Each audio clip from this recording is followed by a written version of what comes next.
Ahoj, já jsem Vendela Lukasová Wendy a moje skautská přezdívka je Mia. Je mi 16 let, bydlím v Havlíčkově Brodě a chodím na Gimpl do Chotěboře. Už 11 let jsem v 5. oddílu vodních skautů a skautek tady v Havlíčkově Brodě a několik posledních roků se aktivně podílím na jeho chodu.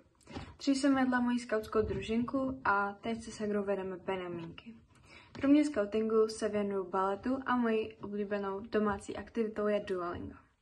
Chci na námořku, protože se v budoucnu hodlám aktivně věnovat našemu oddílu a chci dát těm dětem to, co jsme dostali my od našich vedoucích. Proto musím zmínit moje začátky, protože ty byly nejlepší. Vedla nás totiž Ida, Ronia, takže si hodně myslím, že jsem od ní připravená na námořku a taky jsem připravená poznat tunu nových lidí. Takže jestli si myslíte, že je někdo fyzicky nebo psychicky připravenější na námořku než já, tak mi ho na námořce ukažte.